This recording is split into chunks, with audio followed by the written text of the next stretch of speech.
Release That Witch. Audiobook, Part 54. Chapter 743, The Desert Mission. Even with his eyes closed, Iron Axe could still smell the unique odor of the yellow sands around him. Today was the 4th day since he had entered the desert and the 3rd week since his army had left Neverwinter. After the end of this week, 2/3 of the winter season would have passed and the coldest period, midwinter, would start. However, unlike the snowy western region, the months of demons had less influence here, leaving the area almost untouched. Although the sky maintained a shade of oppressive gray, there was at least no piercing northerly wind and icy snow that could freeze the whole desert. As Silver Stream did not converge with any other rivers and flowed mainly underground, the army had no choice but to make its way on foot. Rather than following the original plan, which was to wait for the 500 new recruits who were stationed in the Palisade City to be ready and then incorporating them into the army to move together, Iron Axe decided to leave those recruits to Brian and marched alone so that he could reach Iron Sand City faster. Recruits might perform well during on-the-spot firing, but they would not be able to survive a journey of continuous marching on foot. Moreover, the situation would barely be improved even with the addition of 500 people. He understood very well that His Majesty's mission could not be accomplished by cannon attack or aggression. The First Army would be there to ensure victory, but it would not be the means to conquer the Sand Nation. Majins had a set of traditional solutions. As for the 500 recruits, all they needed to do was seize Silver Stream Oasis to ensure that the frontline troops would not be flanked. In the southernmost region, an oasis was a lifeline. Whether people intended to attack or flee, they could not live without an oasis. The tribal people of the Sand Nation could feel the formidable vigor coming from the veteran soldiers who were marching orderly on the road even without witnessing the power of the flintlocks. No one dared to walk up and question the soldiers coming from Grey Castle but just whispered behind them after they had filled their water packs, got fed, and set out again. Iron Axe estimated that, at this rate, the First Army should be able to reach Iron Sand City before nightfall. I'm a little confused. Can one initiate the so-called holy duel at any time in any season? A beautiful blonde woman walked toward Echo and her fine skin was in sharp contrast to that of the princess of the Osha clan. Even noblemen could refuse the honor challenge between themselves if they were unwell. On such a cold day, everyone would want to stay near a warm stove the entire day instead of going out and fighting, right? I mean, what should we do if someone refuses the request for a holy duel? Iron Axe remembered the lady's name was Andrea, a combat witch who often followed Princess Tilly. As His Majesty once said, there ought to be just one extraordinary, Ashes, to help them, but somehow Andrea ended up joining the campaign as well. No matter how unwilling you are, you have to fight when someone picks up an axe, rushes into your house, and kicks your stove. Ashes curled her lip. Do you think this contest which, to some extent, determines the life and death of a clan will follow the hypocritical rules of the nobility? That's called a sneak attack or a massacre, not a duel, Andrea said disdainfully. Even though Majins are barbarians, they're still able to distinguish between the two. Do you think that everyone is as ignorant as you? I can see you really are a well-learned person by saying that in front of Echo. Stop misinterpreting my words. Iron Axe was not bothered about being called a barbarian as he knew that people in Border Town were not judged by their identities.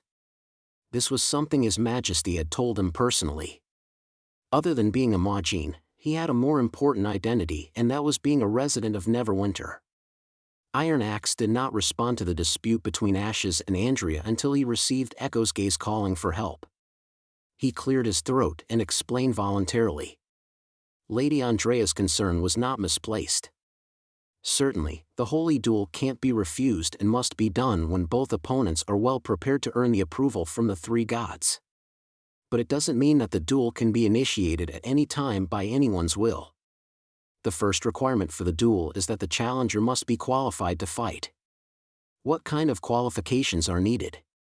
First of all, it must be an entire Majin clan, Iron Axe said briefly. One person can't represent a clan and this rule applies to even a chief or a princess.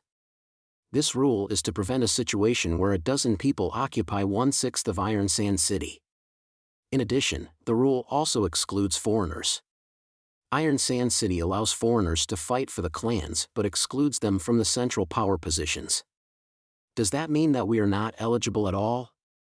Ashes raised her eyebrow. It has been years since Echo was exiled and the Osha clan has disappeared long ago. Or should we start by looking for her surviving clansmen? No one is able to survive Endless Cape, Iron Axe said as he shook his head, but we can use another method.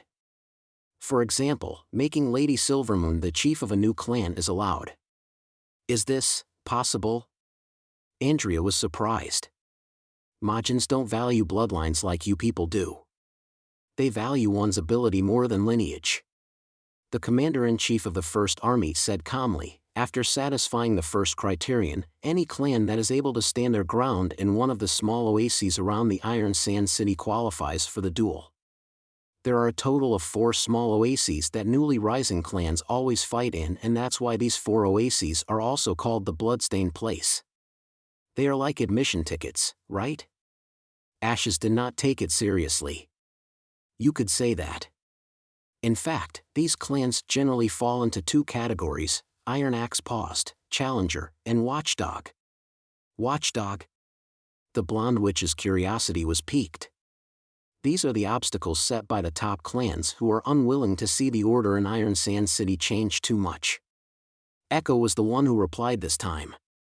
They rely on their huge resources and influence to recruit a large number of warriors to form a mixed clan that has its roots in the small oases.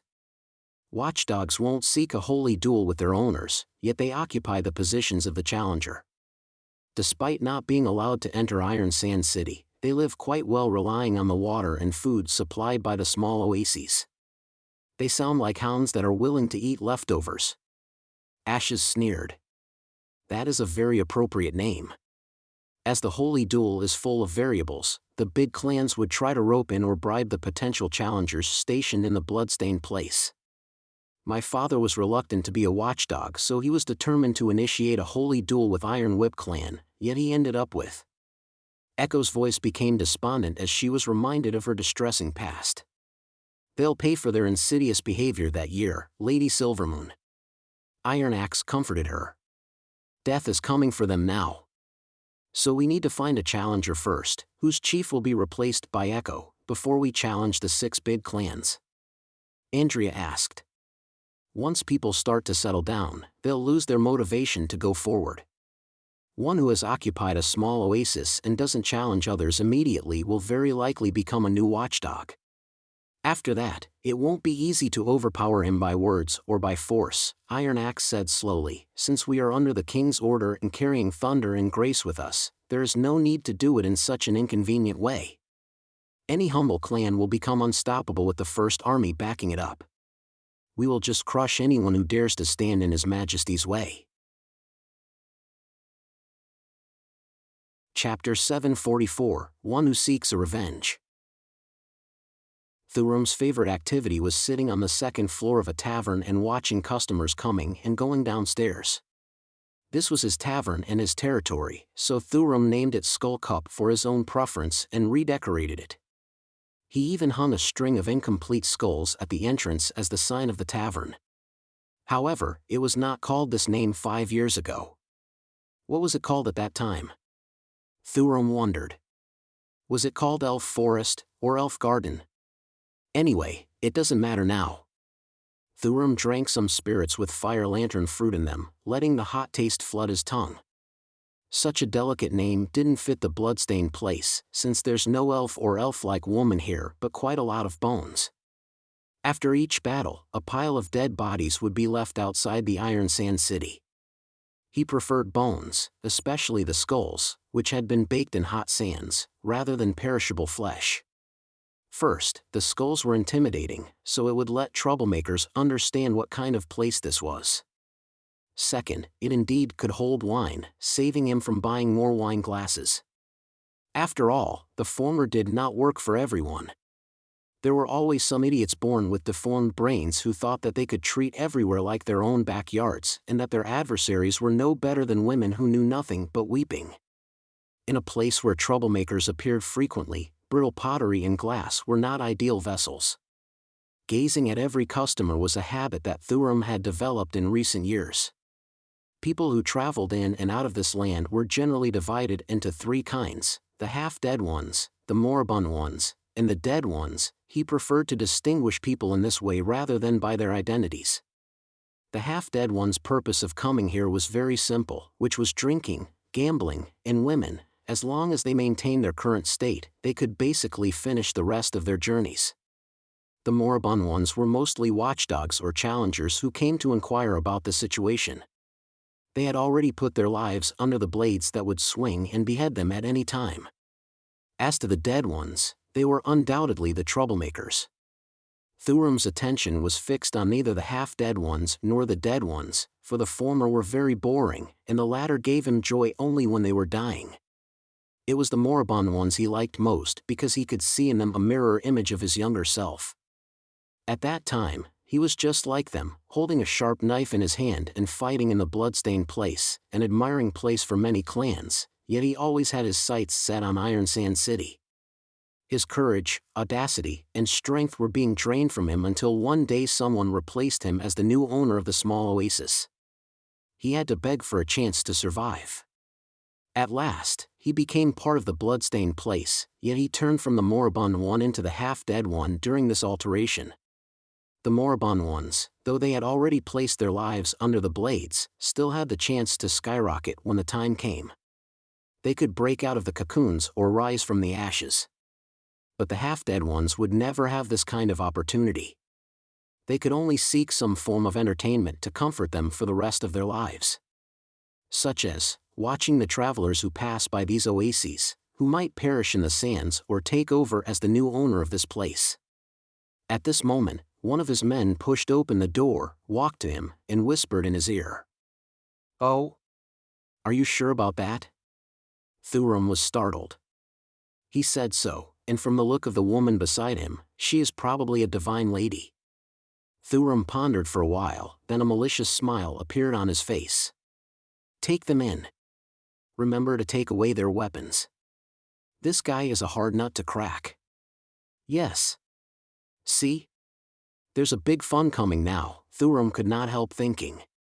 There were a total of 2 visitors whose bodies were hidden under loose ropes, but Thurum could still distinguish that they were a man and a woman. When the tall man took off his hood and showed his face, Thurum could not help but squint. "I didn't expect to see you one day, Iron Axe. The things that you can't expect are way more than stars reflected on the oasis. Nothing strange about that." Iron Axe served the woman her seat, and then calmly walked over to sit opposite him. "But now, you should know what I'm coming for." "Probably." Thurum shrugged. As an old citizen of Sand Nation, he knew every holy duel held in the Land of Fire. Some of the moribund ones could indeed rise from ashes, but most of them turned into complete dead bodies, and the Osha clan was one of them. Although he had heard that some accidents happened during the duel, it made no difference to the end result. But you shouldn't have returned, for Iron Whip clan is no longer the way it was. Thurum had thought of recruiting Iron Axe, who used to be quite a renowned hybrid warrior. Thurum didn't let his initial ambition die away even after he had to serve a watchdog, and he always imagined that his clan would one day reoccupy the small oasis and enter the holy land of the duel. But it was years ago. But now, he just wanted to have some fun. "Yeah? That's exactly what I want," Iron Axe said with disapproval. "I thought they'd been thrown out of Iron Sand City by the other challengers and were now rotting away in some isolated corner. Now it seems that the 3 gods haven't completely fallen asleep." Thurum frowned, for he did not remember that this hybrid warrior was a man of grandiloquence. "I understand your eagerness for the revenge. But a revenge carried out by someone who's not qualified is nothing less than suicide." As he said this, he turned to look at the silent woman. "Even though the Osha clan owns a divine lady, it won't narrow the gap between your clan and the Iron Whip clan. Moreover, since most of the exiles of that year had already died, what difference can you make with just the 2 of you? That's why I have come to you, Thurum," Iron Axe said. The words he said seemed very natural to himself but made Thurum's heart thud. Iron Axe continued, "Your clan is still located in this oasis, am I right? 8 years ago, it was a challenger, just like Osha clan, and should have had a chance to control part of Iron Sand City but ended up being a watchdog, and later, it became less than a watchdog. Seeing your clansmen reduced to being slaves of other clans, didn't you feel remorseful?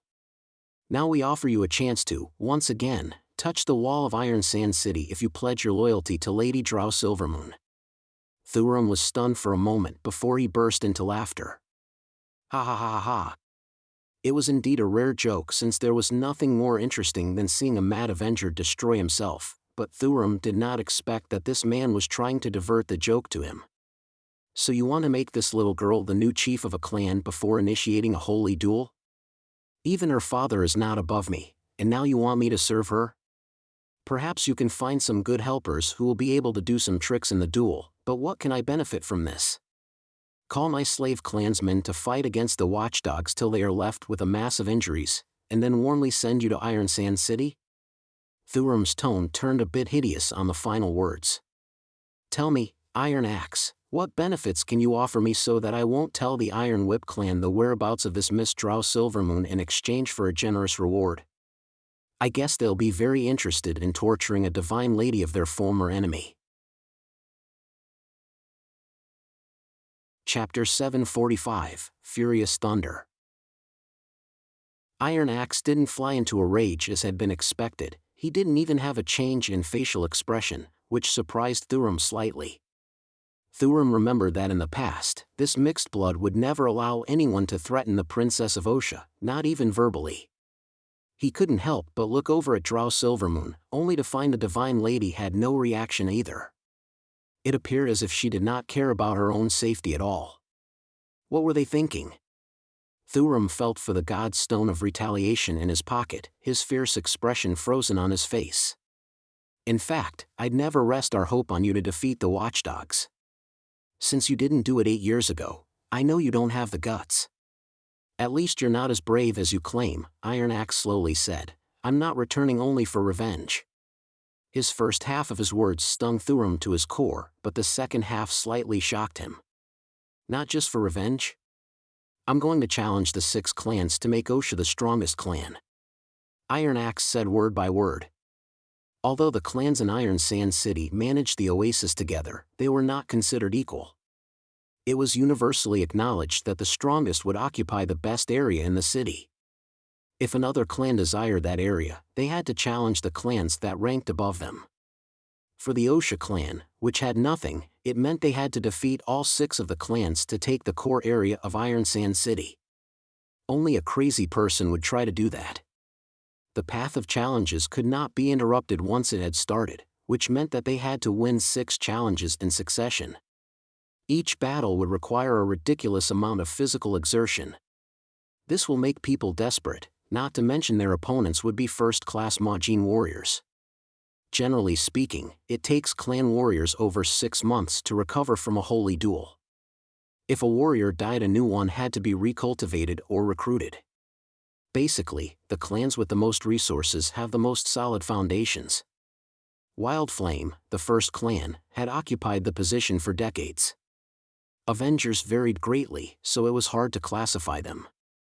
Some of them hit their mark on the first shot, while others lost everything. It was not unusual to see some of them hesitate or even give up during preparation. So they might be half dead, the moribund, or dead. Undoubtedly, only a crazy man would belong to the last type. That left nothing to talk about. Thurum found that he no longer enjoyed listening to them. They were biting off more than they could chew by attempting to avenge the Iron Whip clan. Not to mention they were even claiming they would challenge the whole Iron Sand City. Just thinking of it made him anxious. He had no intention of being implicated in the trouble, so he directly shouted, "Boys, catch this guy as well as that woman."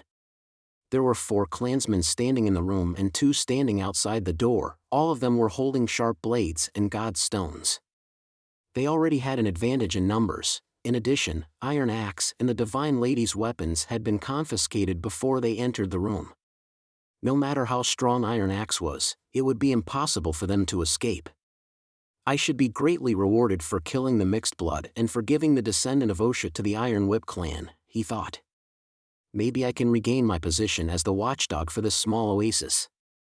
Just then, the princess of Osha stood up and sneered, while she took off her hood, removing the thin veil that covered her face.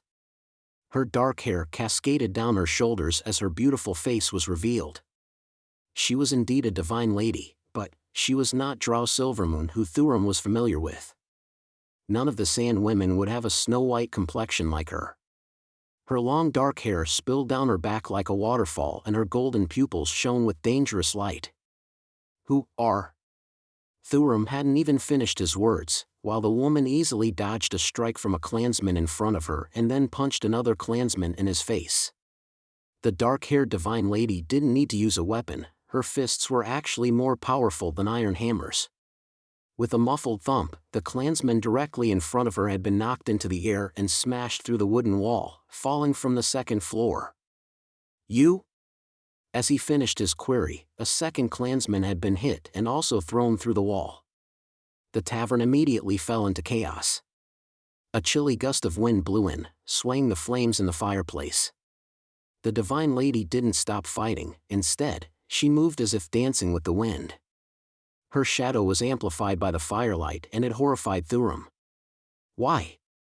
Didn't my clansmen all wear God's Stone of Retaliation?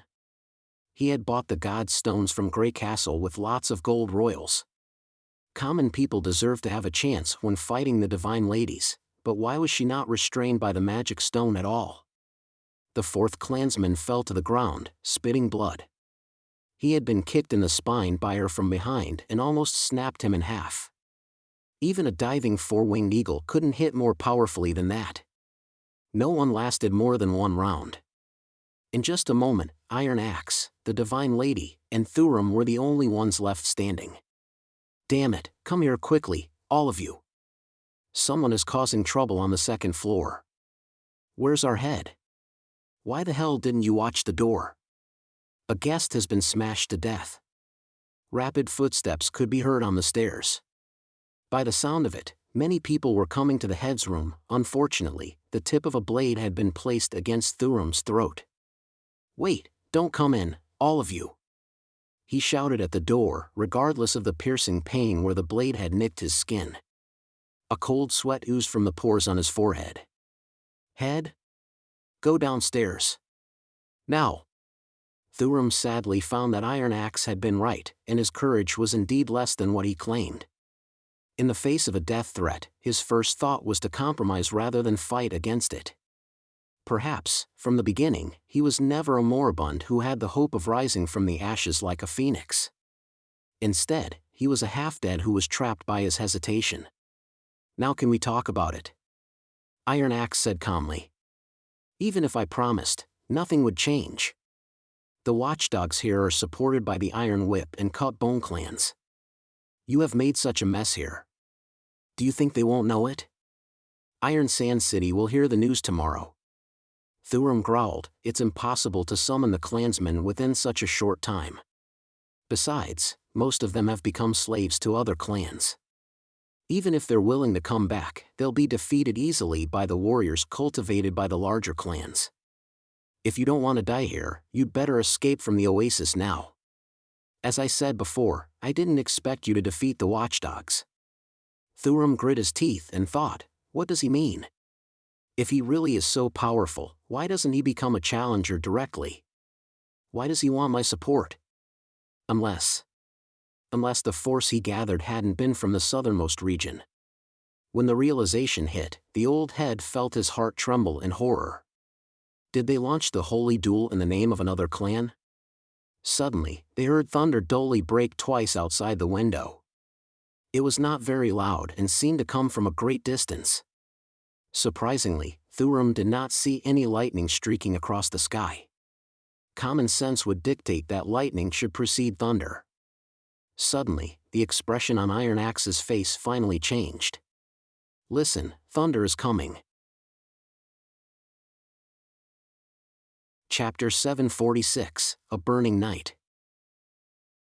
The light from the explosion flashed like a firefly in the night. Vanner raised his telescope and looked toward the oasis. The burning torches became the best way to find their targets. The torches became more intensive the closer they were to Iron Sand City.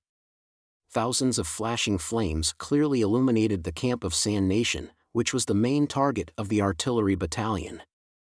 After a while, the sound of a large explosion came from the depths of the oasis.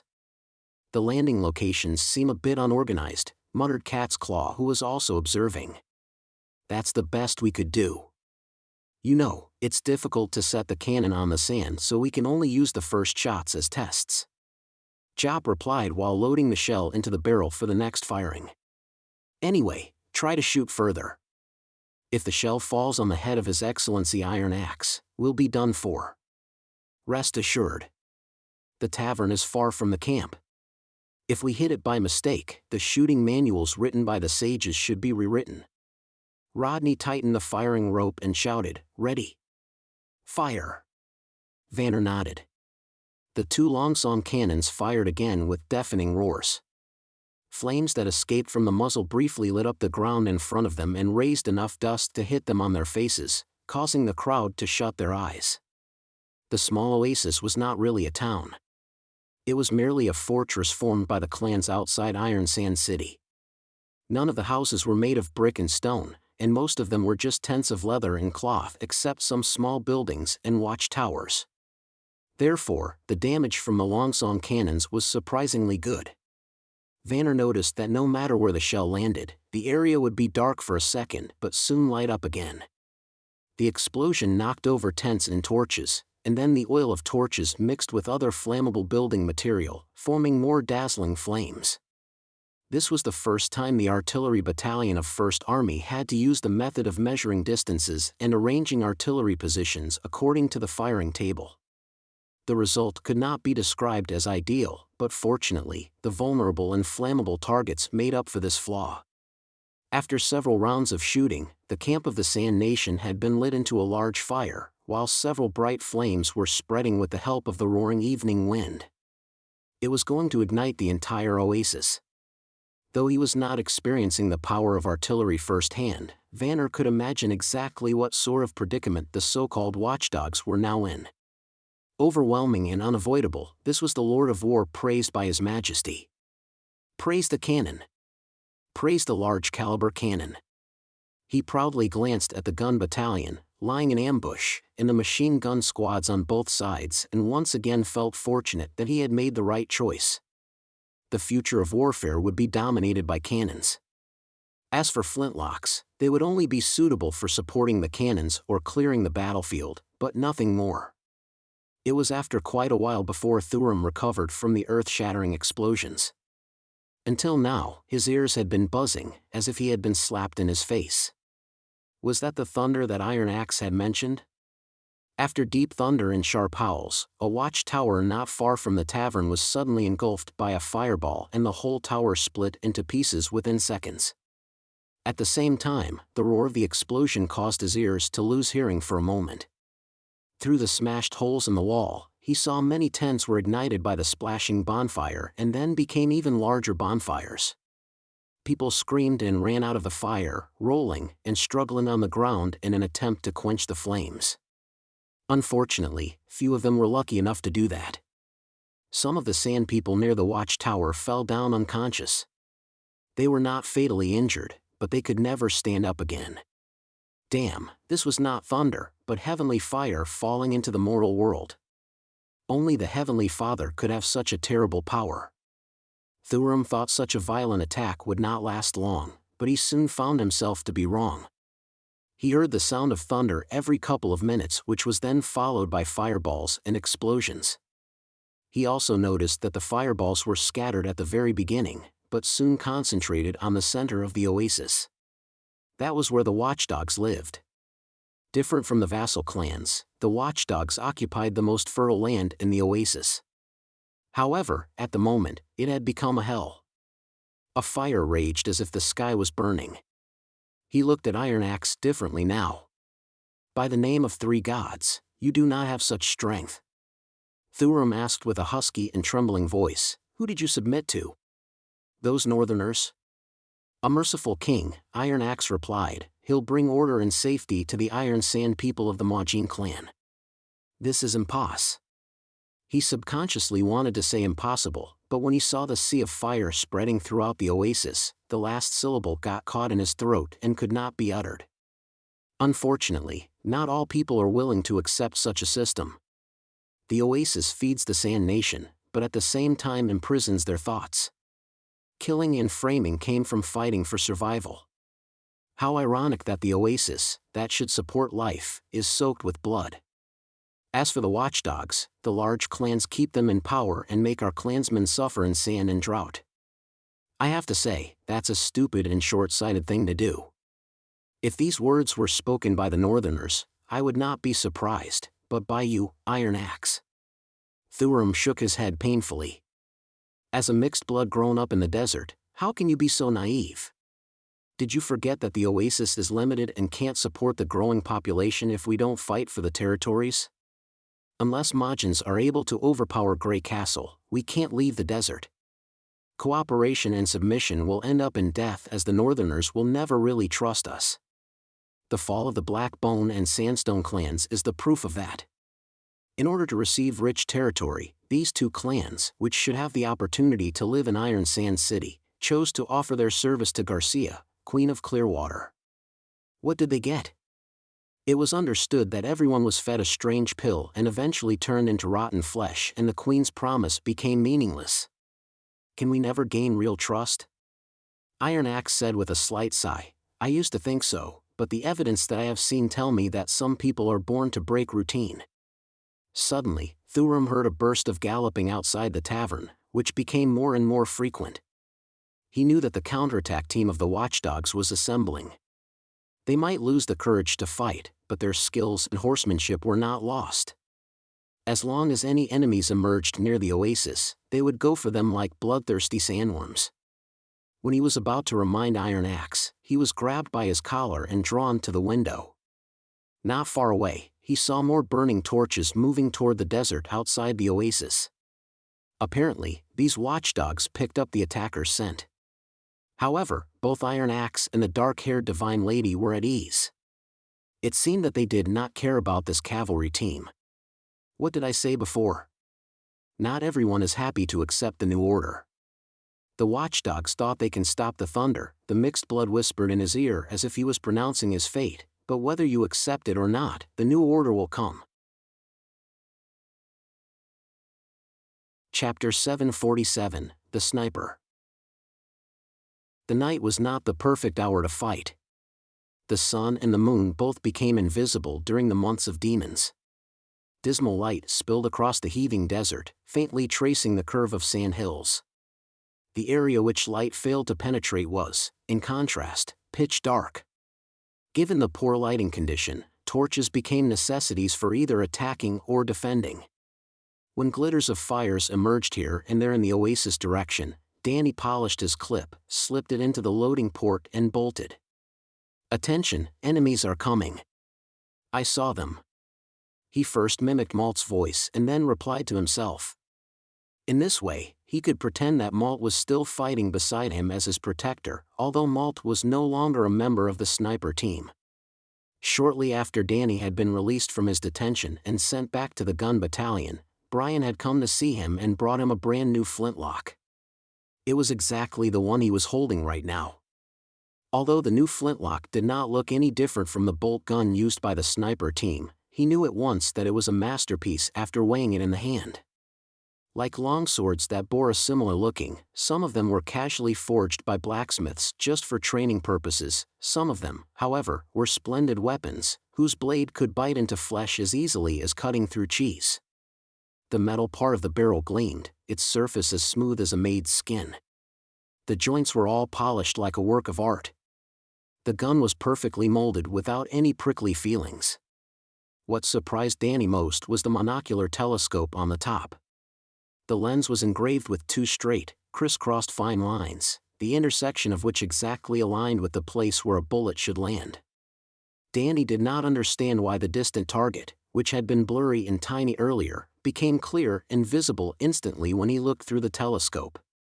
This meant that the shooting range of the gun had, in a way, been extended. During the testing shooting session, Danny had further verified his theory. he had noticed that the new flintlock was much more accurate than an ordinary bolt gun. When there was no or little wind, he could successfully hit the humanoid target 500 meters away with a headshot at an accuracy of 90%. When he had learned that the weapon had been specially made for him by His Majesty, Danny had almost burst into tears. Despite his misconduct, he was still given high hopes by His Majesty and was even granted the power to freely choose his shooting positions. Danny knew he had nothing to pay back the king for his benevolence but his own life. When Brian had asked him whether he wanted to select a protector, however, Danny had declined the offer immediately. He had his own protector already. It was this gun. En Malt. Like his commander had predicted, more firelights emerged and they covered the desert like fallen stars. Before every battle, the superiors would usually disclose the operation intention and operation target to each team in detail so that soldiers would know when they should expect to see the battle end. For example, the cannon unit would light bonfires at their rampart and fire every 7 minutes or so to entice enemies to start counterattacks, for the purpose of bleeding off strength from the Watchdog clan and thereby preparing for the general attack at dawn. The lit battlement would attract enemies' attention, whereas controlling the firing rate was to avoid a fierce, swift bombard that tended to directly disperse the roving enemies. Of course, Danny knew the artillery battalion did not have the capability to control their firing rate. Soldiers from the artillery battalion had no idea how many resources were available for them. They were all arrogant, incompetent fighters who probably could not even transport basic equipment to the desert had the witch-named Hummingbird not helped them. Compared with those useless idiots, soldiers from the gun battalion were much more productive.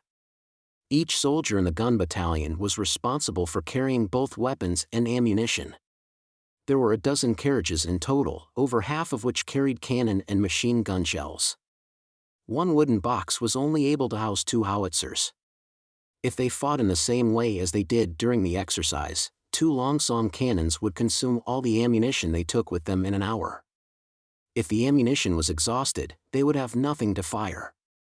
Although Danny admitted that the exercise was magnificent, he always thought tons of gold royals were burned each time they fired. Unfortunately, too ignorant and conceited to understand that all the expenses incurred were actually borne by His Majesty's treasury, the soldiers from the artillery battalion simply viewed such remarkable power as their own. If one day His Majesty stopped financially supporting them, these soldiers would be absolutely nothing compared with the gun battalion. Therefore, the real reason for controlling the firing rate was to reserve some ammunition for future emergencies, rather than avoid the dispersion of enemies.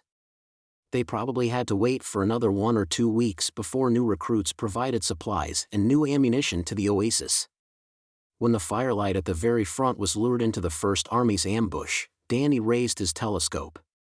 Northerly wind, relatively strong. Your target is about 700 meters away. Thank you. You're welcome. Danny muttered to himself, his hand on the trigger. Considering the accuracy would be greatly affected at night, he did not position himself too far away from the battlement. Instead, he decided to shoot across the field. In this way, he would not lose sight of his enemies even if they were charging forward on their warhorses. The Sand Nation was indeed barbarians good at fighting on horseback. The dispersed firelights had gradually formed a straight line by the time they charged. The patterings of hooves drummed the ground in a chorus and gradually grew faster. Meanwhile, those warriors tossed the torches and drew out their swords. As their swords reflected no light, the roaring battlement of the artillery became the most distinctive landmark Danny could see. Just then, numerous flickers suddenly appeared at the 2 sandhills flanking in the shadow. Tuck, tuck, tuck. The sharp, crisp sound of machine guns mixed with the drumming horse hooves officially marked the commencement of the battle. As there was no field artillery, heavy machine guns became the weapons with the longest shooting range. Bullets streamed out and swept over the charging warriors. The desert instantly began to thunder. Danny could hear people shrieking, cursing and yelling. Shadows seemed to move even faster in the darkness. Danny paid them no mind. His eyes were fixed on the enemy at the very front. 500 meters. I got you. It was not easy to locate his target at a moonless night. He could barely discern the figure of the charging enemy. However, the battle was not an exercise either. He did not have to shoot his head to score. A shot in any parts of the enemy's body would be enough to take him down. This applied to both the mount and the rider. Danny pulled the trigger. The barrel slightly trembled. He was exhilarated by the smoke of gunpowder. Danny did not see where the bullet landed, nor did he notice any spilled blood. The enemy simply died with a quiver and fell off the horse. "This is my hunting ground," thought Danny. "This is where I should stay." "Did you just see that, Malt? Don't be distracted. Your next target is coming." "Ah, place the matter in my hand." Chapter 748, A New Osha Clan. As dusk deepened and the darkness seeped through clouds, both parties found it difficult to continue with the battle. Evidently, once the landing spots of bullets and their targets were indiscernible, the shooting accuracy of the machine gun squad would drop drastically. Although the number of machine guns invested in this operation was not comparable to that in Cold Wind Ridge, they could still stop the cavalrymen from charging quite well. When their enemies tossed the torches, there would always be a few dozen people making their way through the barrage fire, howling while dashing toward the artillery and thereby becoming Danny's shooting targets. On the other hand, the enemies could not tell where their real threats lay. They neither saw their companions shatter under fire nor did they know what weapon exactly stood between the two sand hills on either side. Without a torch, the cavalrymen behind did not quite know what had truly happened to their companions at the front. They could only hear the roar of cannons not far away and see the flickering lights on the sides. To them, the thundering cannons were apparently more threatening than unmanned sand hills on the sides. Because of this, the watchdog was not crushed at once, but they continuously charged forward like endless foaming tides. For those seasoned clan warriors, they believed constant slashing and charging was the best way to dismantle enemies' wills and lower their morale. Speed represented power. No slave or mercenary could ever defy their ceaseless attack. They believed once the defensive line, no matter how impregnable it was broken through by cavalry, their enemies would soon fall into chaos. This created a perfect opportunity for Danny to prey.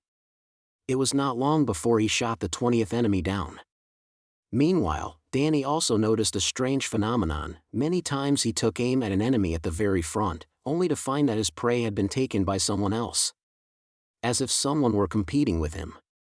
It was more than that, however. What thrilled Danny was that this sniper hiding in the darkness appeared to be an exquisite hunter. Because all his enemies fell to the same side. If his competitor was facing enemies like him, the target would fall backward when being shot in the torso. If he hit the mount, then the enemy would be thrown off the horse and fell forward.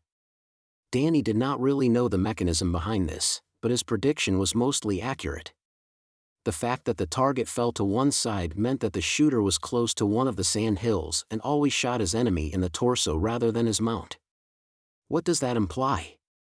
It indicated that the hunter could not only capture the darting horse rider in the dismal light but could also predict where his target was heading before each firing. As the crisp winds in the desert were always variable and unforeseeable, the fact that the hunter could still maintain such an astonishing accuracy really showed that his shooting was a masterstroke. Is there really such an excellent sniper in the army? Is he a member of the precision shooting squad, or a person like him, a soldier from the gun battalion who was picked out by His Majesty and given a new bolt gun? Danny could barely suppress his excitement. He sped up what he was doing. He did not want to lose to his rival. Especially when Malt was looking up to him. Only one left on your right hand, 250 meters away from the defensive line. He's mine now.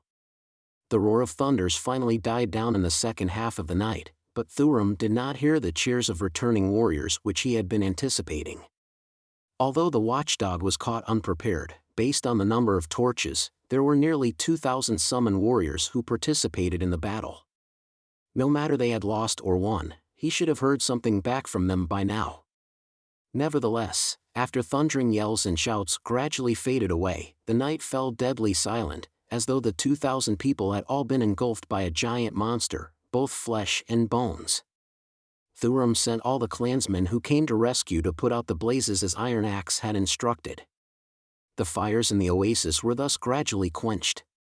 He was not sure whether he should rejoice or lament. Watchdogs had never ceased their oppression of his clansmen. Thuram had always dreamed that they would, one day, meet some misfortunes, for example, enraging the big clan in the city or being miserably defeated by some challenger who rose abruptly. He would take delight in any woes that rested upon them. But he had not expected that this new challenger was Iron Axe. It seemed that Iron Axe also planned to involve him in this tumult of battle that aimed to select the strongest clan. Perchance he should persuade Iron Axe to first hold the bloodstained place before considering to take the next step. It was true that the golden-eyed divine lady coming with him was powerful, but the one from Raging Flare clan was not so easy to deal with as well. As Raging Flare clan was the biggest clan among all, they could decide how the duel should take place. If they chose to have a one-on-one hand-to-hand combat, Thuram did not think the Iron Axe's divine lady would win. A holy duel was said to be the most open and fairest competition. It was actually, however, more a competition between the two clans. Each of the clan could not only set up traps for the other prior to the duel, but they could also frame their rivals in the ring as well. Skillful warriors were definitely not a guarantee of an eventual victory. For that, the exile of Osha clan had provided the best example. What bewildered him the most, nonetheless, was why the king of Grey Castle had a sudden interest in the desert. To northerners, the desert always represented barbarism and primitiveness. Northerners forbade Sand Nation to set foot in their kingdoms. They did not want to meddle in disputes among clans either. Only tradesmen traveled back and forth between the desert and kingdoms, and they usually traded slaves only. Plus, what did Iron Axe mean by order and oasis? It was rumored that only 3 gods' emissary could cultivate an oasis in the desert and stop storms. Another saying was that the southernmost region had originally been a verdant land covered with green grass and trees, interspersed with singing brooks. It was the death of the emissary that made the land parched and wasted like the one today. When 3 gods dispatched their new emissary, the southernmost region would once again become prosperous. However, it was simply a legend shrouded in mystery. Nobody had ever made this happen, otherwise, Sand Nation would not fight for water and food all the year round. While he was waiting in anxiety, dawn finally broke in the east with a dagger of daylight streaking the sky. Then Thuram heard a distant, strange roar of horns. The sound was not as dull and low as the blare of an ox horn, but it was sharper and crisper like a repetitive ticking. Shortly afterward, a peculiar army emerged at the border of the oasis. The soldiers lined up horizontally and approached the blood-stained place with an irresistible force. They then started a bitter battle with the watchdog. It might not be that fierce though, for a group of clan warriors, who dashed forward with swords, all fell to the ground after a series of crack of lightning. The rest of the warriors dispersed immediately, paying their moaning companions no mind. After the soldiers entered the oasis, they quickly occupied the several watchtowers and encircled the tavern. When that blue-gray-haired, dark-skinned lady came into the room, Thuram knew he had no other choices. Although he had not seen her for 7 or 8 years, he could still perceive some resemblances between her and her mother. Thuram went to his knee in front of Drow Silvermoon, his forehead touching the cold floor. He said in a raucous voice, "I swear to 3 gods that my clansmen and I will be at your service. From now on, you'll be the chief of the new Osha clan." Chapter 749, Osha's Present. The moment Rabaka Bloodwhip got out of the bed, he heard the news about the change in the ownership of the small oasis in the northwest. Really? His brows furrowed.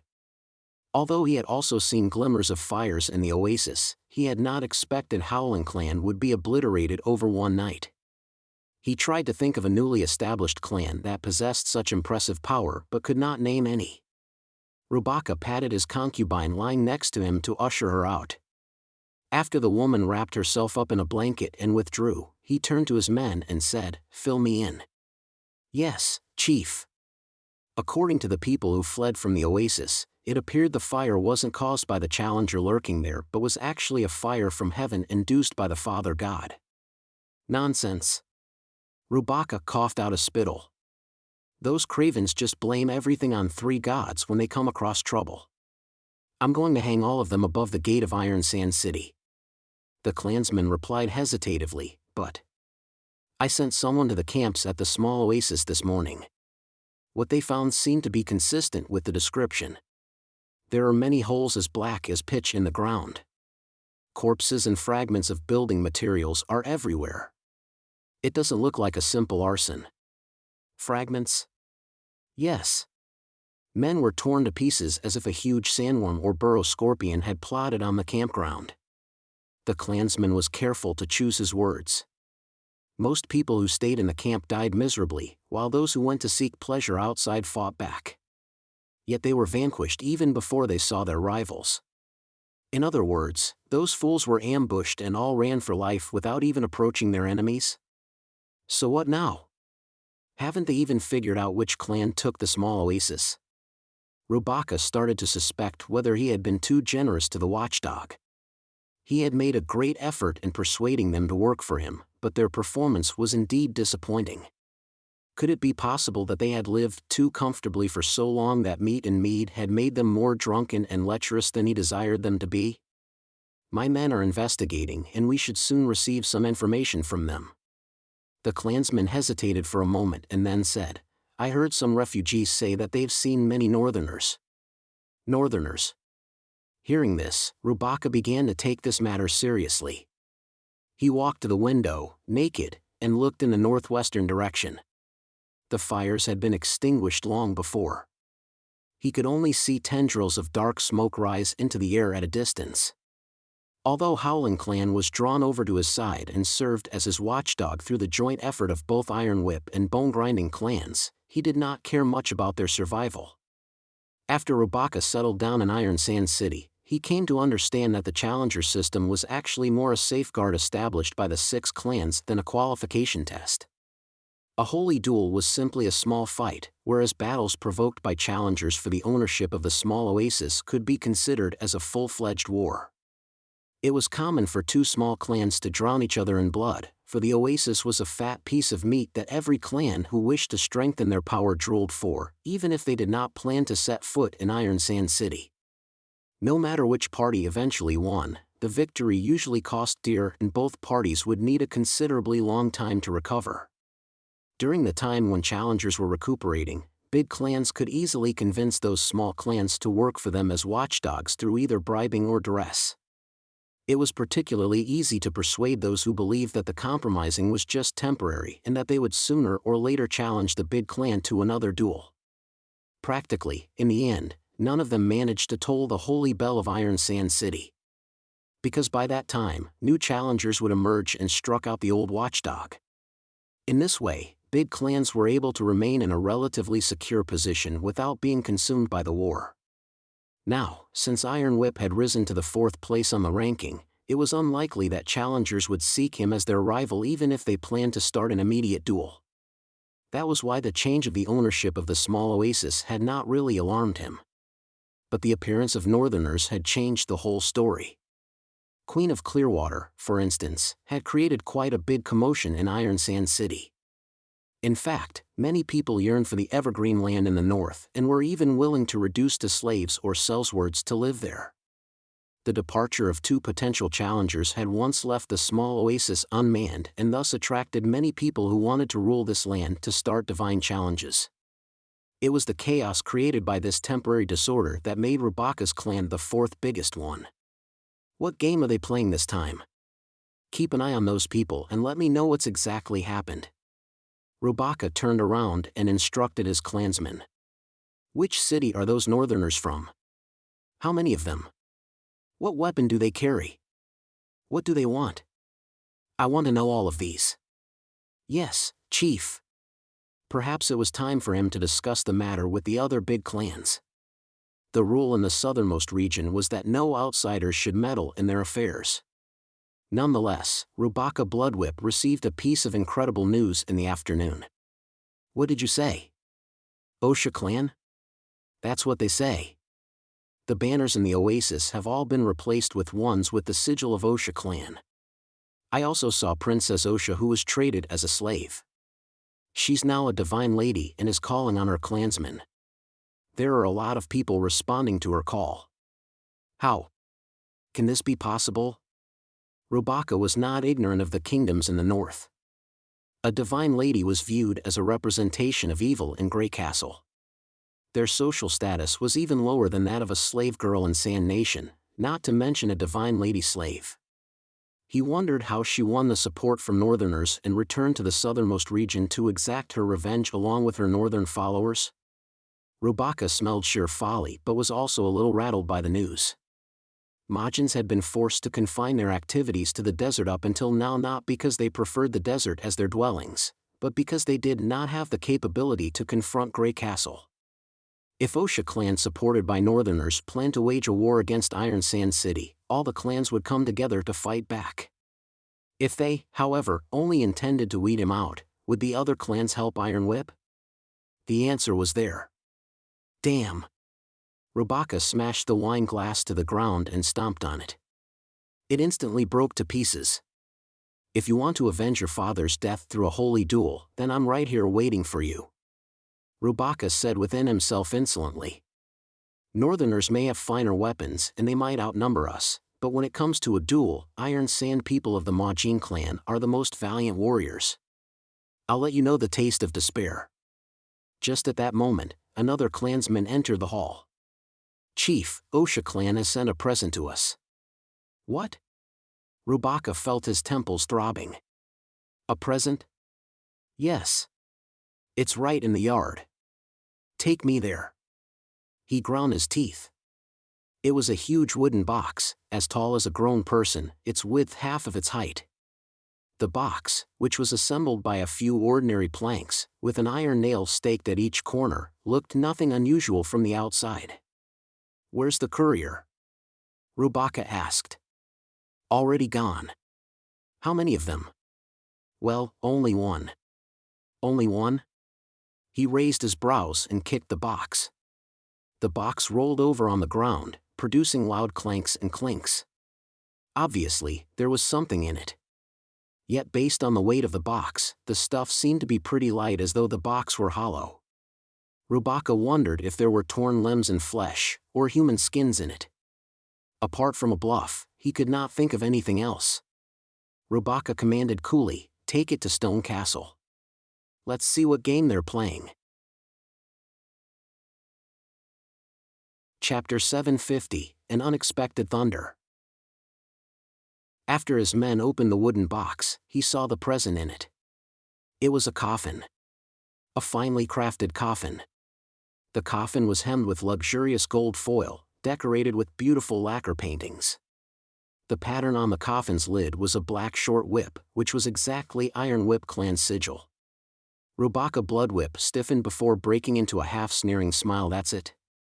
I thought they would give me something scarier than this. He shook his head. I was expecting a head, ears, or a man's skins, which is how Iron Sand City normally handles this kind of matter. A coffin? The southernmost region doesn't need such a frivolous thing. The dead here would all be dumped in the desert, buried in scorching sands and eventually reduced to skeletons. No matter how prominent and distinguished he once had been, death made them all equal. Only people from the north needed those awkward wooden cases. They seemed to like locking themselves up in this cage of eternity after their deaths. The whore of Osha thought this would frighten me? Rubaka breathed heavily. Perchance she's forgotten how a Sand Nation usually makes threats after being a slave in Grey Castle for so long. Nonetheless, the humiliation made Rubaka's blood all rush to his head. Get me the axe, he yelled. Soon a clansman entered with a huge cast-iron axe on his shoulder. The hilt of the axe was nearly of a man's height, its glinty black blade as big as a man's skull. Although Rubaka was the chief of Iron Whip clan, his favorite weapon was this giant, heavy battle axe. It worked perfectly for slaughtering desert beasts and beheading his challengers. Nothing could possibly compete with the absolute power of this axe. Once being hit, the person would die instantly at a single blow even if he was wearing an armor which Northerners typically wore. The axe had also tasted the blood of Osha clan, including women's and children's. Rubaka had forgotten to tell Drow Silvermoon that those exiles did not make their trip to Endless Cape because he had taken a detour aforetime and arrived there ahead of them. They had all been slashed in the desert. He did not fear retribution but simply enjoyed killing. A coffin? Get lost. Rubaka coughed out a spittle and howled. He held up the battle axe, aimed at the coffin lid patterned with the iron whip and then gave it a full swing. Crack! A number of sparks flew off the blade as if it had hit something hard like iron or stones. The coffin did not split in half as he had anticipated. From the vibration of the hilt, Rubaka knew the pretty wooden case was actually stuffed with items rather than being empty. But it was too late. Following the sparks, a streak of dazzling light came out of the coffin and soon lit up the entire hall.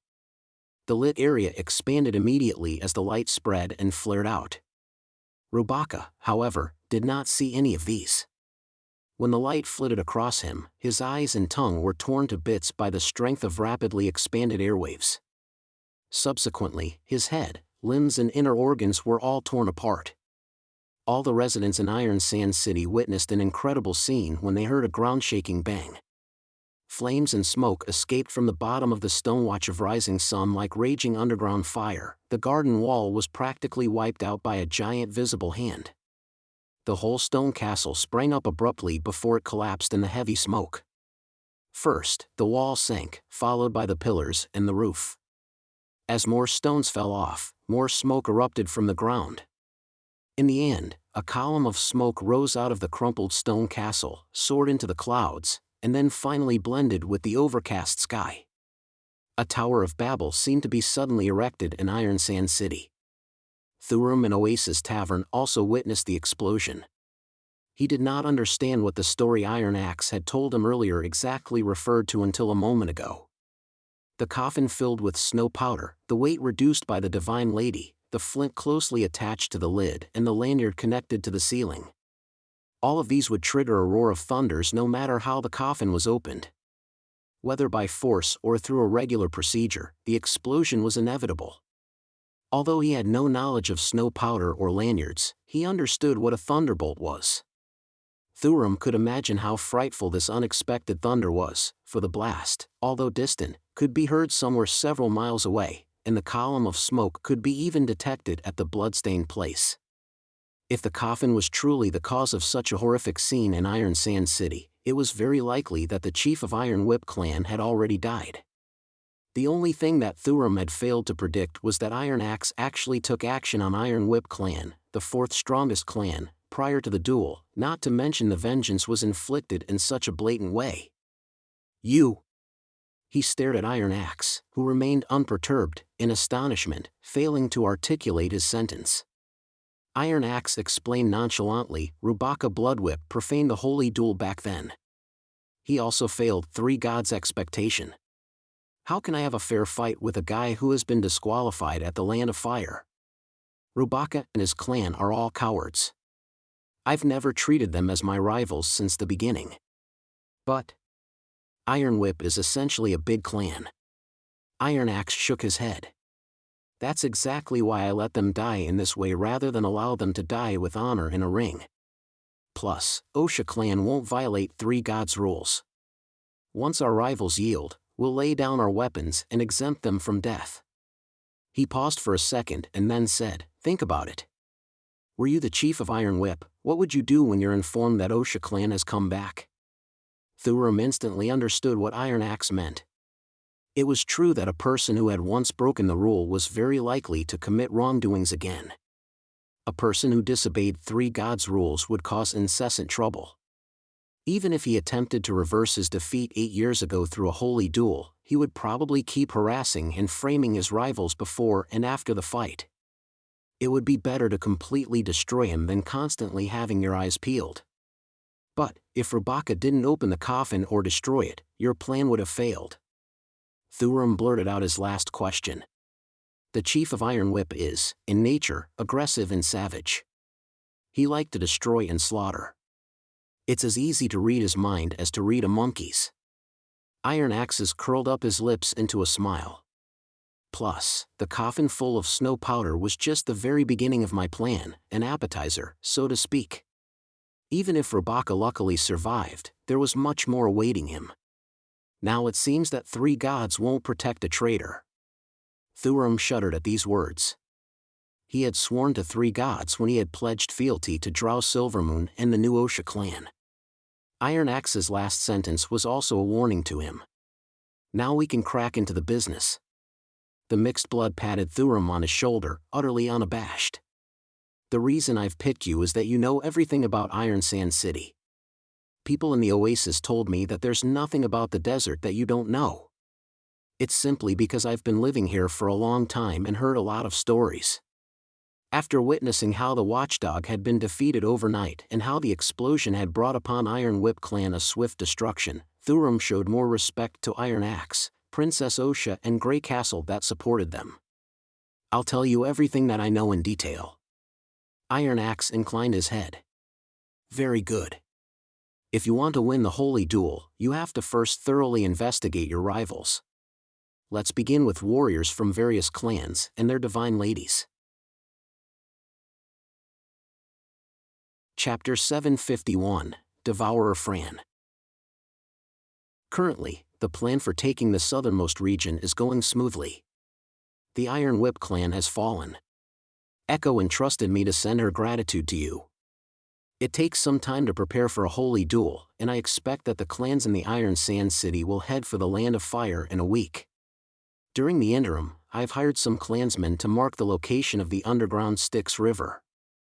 I believe we'll soon find a Blackwater River relatively close to the coast. In addition, Your Majesty, how are you going to deal with the Divine Lady of the clan? With my great respect, Iron Axe. Your Majesty, this is the message we received from the southernmost region. The sigil of listening flashed slightly, emitting a red light. Countess Spear paused after reporting, apparently waiting for Roland's reply. Then Nightingale handed another sigil over to Roland.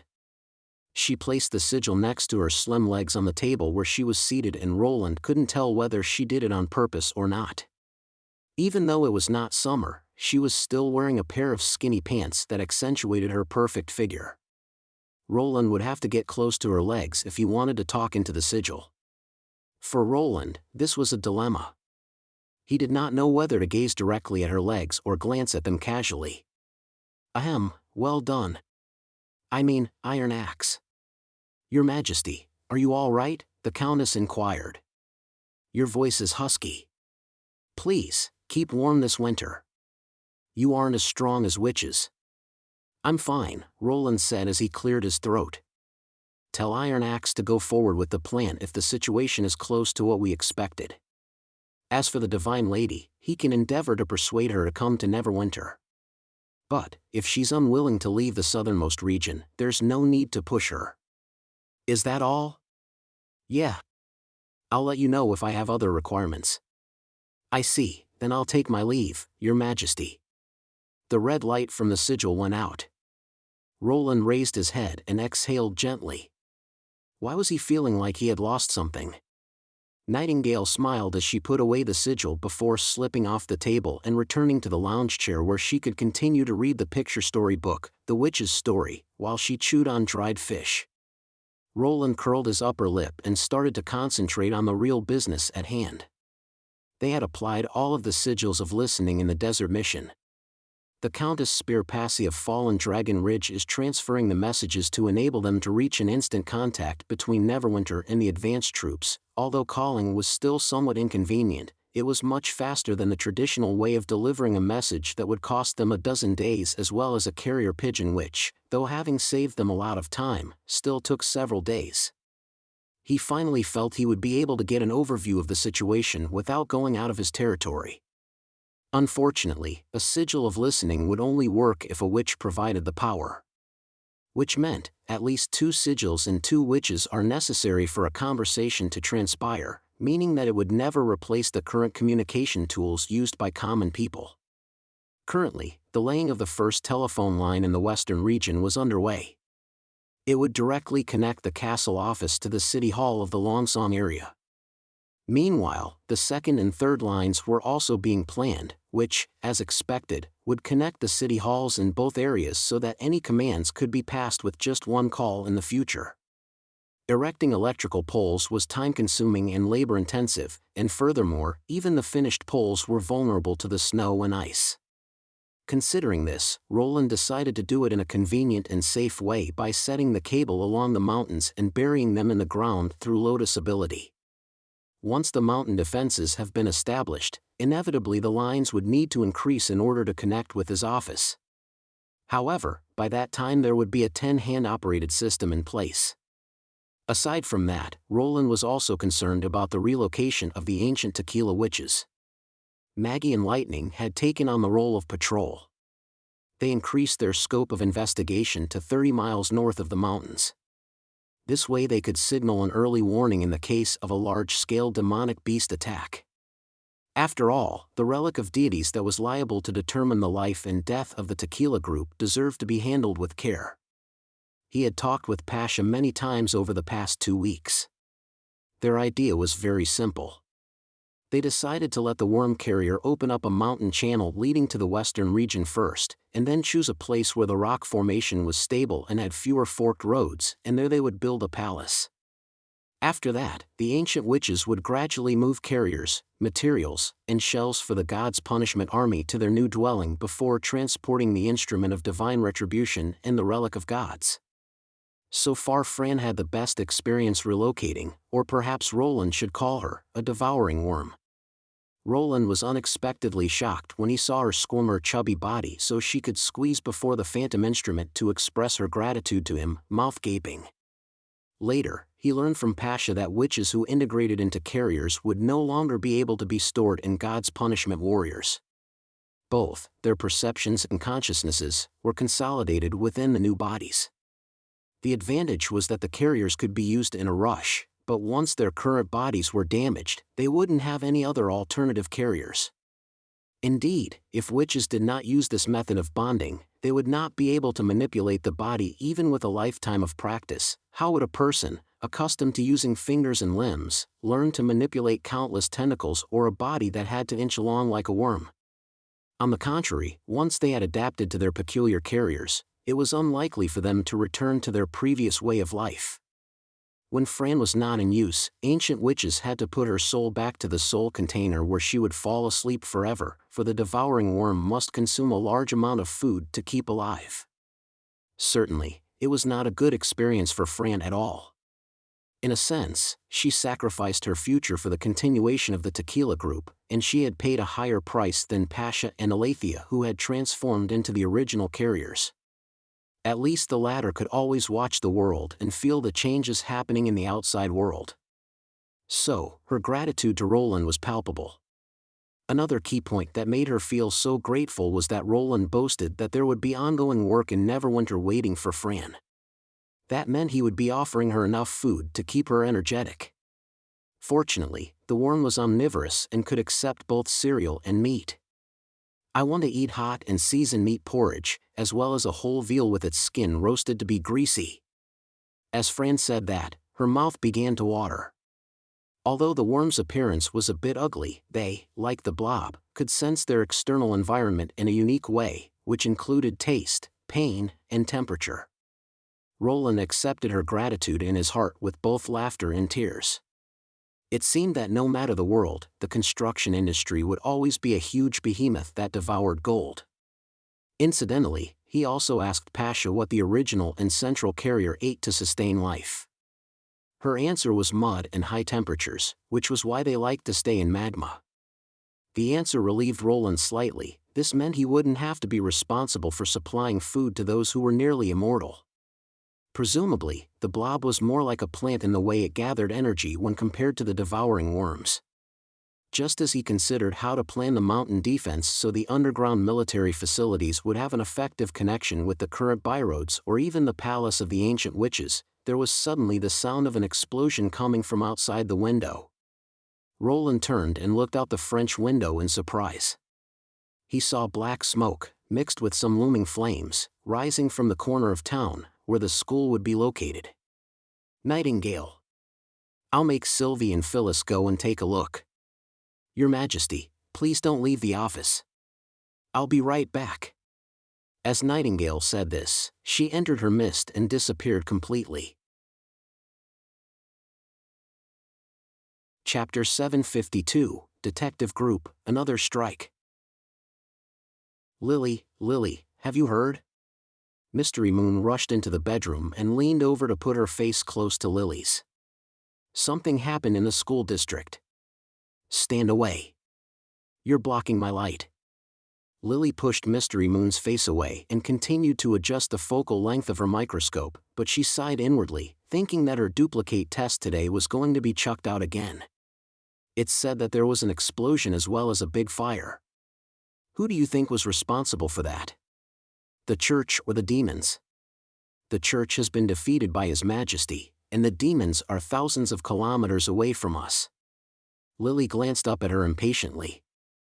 I suppose it was some idiots who stole the waste of the chemical lab and brought it into the classroom.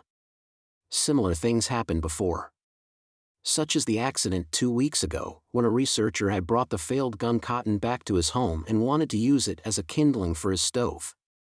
As a result, it was ignited by his child accidentally and nearly burned the house to the ground. Hearing about this accident, His Majesty blew up, scolding the person responsible in a voice so loud that it echoed throughout the whole castle. After that, the regulations in the chemical lab were strengthened a lot. Lily had seen the new rules from Scroll. It turned from a thin piece of parchment into a book that was as thick as a dolt's forefinger.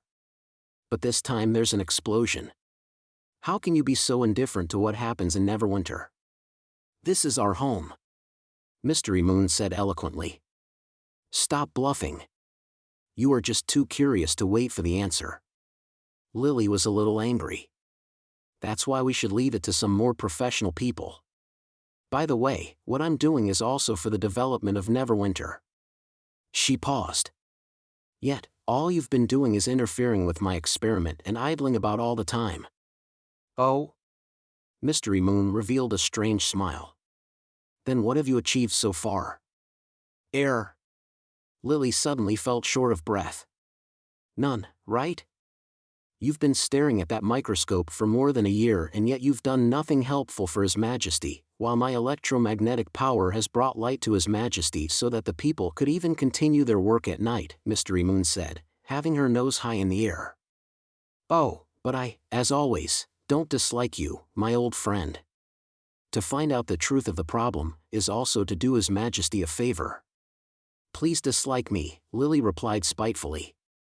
She still did not know why she was still failing to transform the parent population into some specific types of tiny worms. She had already managed to control the shape of parent worms and make them as accurate as possible to the goal worm she wanted the parent worm to assimilate, but she still failed. The young girl faintly felt there must be something missing between them, but she could not find any particular clues. So, other than healing some cold plagues, she had spent most of her time at the microscope after her ability had evolved. The fact that she could neither promote productivity in Neverwinter like Anna and Soraya nor bring joy to everyone like Evelyn still rankled in her mind. Lily did enjoy observing the complex world that could not be seen with naked eyes, but she also did not want to be a freeloader and contribute nothing to His Majesty, though she would never admit it verbally. Thinking that even the fool, Mystery Moon, had surpassed her in achievements, she felt so unpleasant that her heart wrenched. No, I won't. I'm sorry. Just take it as keeping my company, okay? Seeing that pushing Lily did not work out, Mystery Moon immediately changed her strategy. She recovered her beseeching face and held one of Lily's arms, crying. It's not harmful to go out and take a walk. You'll be suffocated staying indoors all day. Lily found it was hard to turn her down when Mystery Moon acted like that. She impatiently drew her arm out of Mystery Moon's holding and looked at her, sighing. I know, but don't make trouble for His Majesty and Sister Nightingale. I promise. How did she not notice that Mystery Moon would become so clingy after they got familiar with each other? If she had known it earlier, she would insist on being paired up as roommates with Leaf or Scroll. So, Are we going there now? Lily asked. Hang on for a while. Some sisters also want to find out the truth. I'll go and get all of them. As Mystery Moon said, she rushed out of the room, and after 15 minutes or so, she came back with several witches. Now everyone's here. Let's go, Mystery Moon announced. Lily gaped at the 5 witches behind Mystery Moon. You're going to take so many people there? We also want to be of some help. Amy raised her hand and replied. She, who bonded fast with others, looked even more sprightly than Mystery Moon. If His Majesty permits. Margie, who was a little timid, expressed her idea. And, Vanilla tried to say something. No need to be curious about why she is here, for she must be forced by Mystery Moon, Lily said in her heart. The thing Mystery Moon said is very interesting. I'll go with you. Evelyn gave her reason. Oh, God, even Evelyn is here. Doesn't she have to make wine today? Lily could not help thinking. I suppose I'll just do it in the same way as last time, when we read the test papers in secret. I won't do my power with someone else staring at me. Summer said at last. She looked rather nervous, but more itching than last time. Doomed, these guys are all enchanted by Mystery Moon. But she came to you guys for nothing more than more shoulders to carry the responsibility in case of being blamed by His Majesty. But Lily felt relieved to see Summer here, for she knew that if Nightingale or the Ministry of Justice did not take Summer with them to the scene, it meant that the accident in the school was not grave, which, as she had surmised, was witnessed by many people and did not cause any dire consequences. At last, Lily decided to leave it at that and accompany them to hang around. Margie summoned the magic ark to carry the party to the school district. Through the ark roof, Lily could clearly see things on the ground, which was a fantastic experience for her. Traveling under the ground gave her a feeling of swimming in the seawater, as if when she looked up, she could see the pure blue, rippling sea surface. A police cordon had been pulled up around the school and black uniformed policemen were guarding each crossing. But this symbolic closure meant nothing compared to the magic ark. The party passed through the street and the walls, and they entered the school. It was originally a mansion belonging to an aristocrat of Stronghold. After being further expanded by His Majesty, it became the elementary institution of Neverwinter today. However, rather than the houses in the residential district that were made of red brick and cement, most of the rooms here were still made of wood. At this moment, the flame had long been extinguished. Judging from the burned outer wall, they located the place that caught fire on the second floor of the main teaching building, where some wall coverings had fallen off and the ground was scattered with a pile of glass debris that was probably caused by the explosion. The party waited for a moment under the ground, making sure that no one walked in the school and that the whole building was empty before letting Margie control the magic ark to surface from the ground near the school building. Chapter 753, The Truth Reappears. They sneaked into the building and quietly made their way up to the second floor. The smell of burnt wood was still present in the corridor where books and pieces of paper were scattered around the floor, presumably left behind by the students who left in a panic. The group of witches followed the smell and soon found the site of the accident, a classroom located at the end of the corridor. After entering the room, Lily noticed that a corner of the room had been charred black and the entire wall had cracked open. The cracks even reached the floor. However, the fire did not seem to have spread very far. Lily could easily see the marks on the ground that were caused by the changes in the intensity of the flames. The pitch black wood near the source of the fire and the obviously less burnt wood at the outer rims formed a ripple-like pattern on the ground. She knew that this was not a fire that started naturally. But what Lily was worried about the most were the cracks that snaked down the wall. They looked almost as if they were the result of axe swings, and the openings seemed entirely carbonized. Lily could even feel a faint residual warmth when she touched it with her fingers.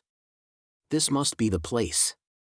Mystery Moon walked around the corner and said, "Summer, we'll leave the rest to you." "Okay. But please stop me if someone were to come." Summer walked into the center of the room and summoned her magic power. Thanks to them knowing the exact time of the explosion and the fact that only less than a day had passed since the accident, Summer soon found the time right before the accident. As her magic power gushed out, the damaged walls recovered, and order was restored back to the messy room. Many students appeared in the room, some were taking a nap on their desks while some were happily chatting together. There was no teacher on the teaching podium, meaning that this was probably during a lunch break. Margie and Vanilla, who saw this sight for the first time ever, gasped and could not help exclaiming, but they quickly covered their mouth as were of disturbing Summer. They became quite flustered and almost tripped over as they tried to step back to dodge a student who walked over and passed through them like a ghost. "Don't worry. These are just illusions," Evelyn explained enthusiastically. "Summer can create flashbacks of scenes that have already happened." "What a great ability!" Amy praised with admiration. She wasn't scared at all, even though it was also her first time experiencing Summer's flashback creating ability. "Haha, it's actually no big deal." Summer touched her head bashfully. "My ability is nothing compared to Sister Nightingale's." "Nightingale? Do you mean the blonde sister who always follows His Majesty around and barely shows up?" "Yeah, she's the most powerful witch in the Western region, or maybe in the entire kingdom." "Awesome," Amy said with sparkling eyes. "Wait," Mystery Moon suddenly interrupted them. "Look!" Lily frowned. "This is bullying?" Evelyn whispered. They saw 5 or 6 10-year-old kids corner 2 girls, arguing fiercely. Each of the 2 girls reacted in completely different ways. One stood in the front, reaching out her hands to block the other kids away from the other girl, while the other was cowering behind her with a frightened look. As the universal primary classes did not set a school age, the oldest student in the bully group looked like to be 15 or 16 years old, taller and stronger than the 2 girls combined. However, the short-haired girl was not intimidated by the other side's numbers or size and just stood on bravely. The witches could conclude from lip reading that they were quarreling about where they came from. Insults such as "go back to the eastern region" and "dogs of the rebel king" were being thrown around. Soon, they started to push at each other. The tallest kid struck first, intending to push the girl down to the ground, but as soon as he grabbed the girl's shoulder with his hands, his knee was kicked by the girl and he fell hard on the ground. The situation in the classroom immediately turned awry. The short-haired girl slipped out of the encirclement as agile as a slippery loach, and aimed another kick towards a fatty, drawing all the attention to herself. At this moment, everyone stopped caring about the currently weeping girl. They all sprang together towards the short-haired girl, who, cunningly, used the other students in the classroom as cover to dodge the attacks. Her small figure helped her to accurately kick the pursuers' knees or ankles, making them hunch over in pain. "What a ferocious little devil!" Mystery Moon was astonished. "Come on. Knock them down." Amy could not help clenching her fist as if she was actually at the scene. "But she doesn't have enough strength," Vanilla said with concern. "And continuing to attack the same places will do her no good, since it won't work a second time." "Oh? How did you know that?" Mystery Moon looked at her in surprise. Sorry, I just used to." "The church taught you that, right?" Evelyn comforted Vanilla. "That's okay. You've passed His Majesty's examination and proved that you're different from the evil pure witches." Lily frowned without a word. She agreed with Vanilla. Although the students who had been kicked down looked flustered, they were able to struggle onto their feet after some time and continued to chase the girl. This time, they were more cautious and guarded their legs so that the girl had less of a chance to hit them. Suddenly, the tallest kid lifted a chair and moved to strike her from behind with it while her attention was distracted by 2 other kids. "Watch out!" Amy shouted. But a warning shouted at someone who was in the illusion was meaningless, as the illusion only recorded what had already happened. The chair leg hit the girl's head hard and knocked her down. However, at the moment she fell, the girl managed to roll out and away from the attacks from the 2 other opponents in front of her and squatted on the floor with her hands on her head and her teeth clenched tight. The blood had stained her fingertips. The blood slowly trickled down past her ear and dyed her face red. The tallest kid was a little stunned by the fact that the girl was able to take the strong blow. He hesitated for a while before tossing the chair away and then walked up to her. At that moment, when everyone thought that she was done for, her face suddenly twisted into an anguished look as she opened her mouth to shout out loudly. Although the witches could not hear her voice, they were able to gauge the pain she was in from her look, which she did not even display when her head was hit by the chair. Then a bolt of lightning burst out from her fingertips and were soon followed by a second, a third. The lightning spread along the floor, leaving behind twisted orange-red trails, and as soon as it touched the window, it turned into a sudden burst of light. In a split second, a blinding explosion occurred and a loud bang sounded. The window shattered, and a large hole was blown through the wall. Everyone panicked and ran away, leaving behind the short-haired girl shrouded in lightning. Chapter 754, The Master of Worms. "This is an awakening?" Evelyn said in surprise. "Most likely." Lily nodded. The pain from the first awakening was far more painful than the gash on her head due to the magic power gathered in her body, and it felt like a bite. Many witches would unconsciously exert their power at that moment, which would most likely expose themselves. If it was 2 or 3 years ago, those who awakened openly would almost certainly be doomed. Soon the lightning vanished, but it had ignited the floor and outer wall of the classroom, leaving an orange-red trail of fire along with clouds of smoke. The short-haired girl struggled to return to her stunned friend, shouted, and grabbed her hand to drag her out of the danger area. Lily raised her eyebrow in appreciation. It was known that the first bite had a good chance of not being fatal, but it was a feeling that a witch had never experienced before. Usually, after the bite, a witch would be weak and sweaty. It was very rare for a teenage girl to be able to control her body under such conditions, let alone remember to come back for her companion behind her. Since the fire triggered by the lightning was very small, the flames did not spread very fast. By the time the second half of the classroom was enveloped in flames, all the people had escaped from the teaching building. Seeing the truth of what had happened, Summer ended the flashbacks. "Good, we have a new sister." Lily raised the corner of her lip. She could foresee that, regardless of her ability, the girl would be a rather good witch, at least, with respect to her bravery and her will. This girl gave Lily a feeling that not every witch would be as bad as Mystery Moon. She deliberately turned to glance at Mystery Moon who, against her expectations, stood there shocked, without giving any visual clue that she was paying attention to what was being said. "Ugh! What's wrong with this fool again? We have to tell Sister Wendy immediately," Amy suggested. "There's a new witch in Neverwinter." "Agreed." Evelyn nodded. "Let's go to the castle now."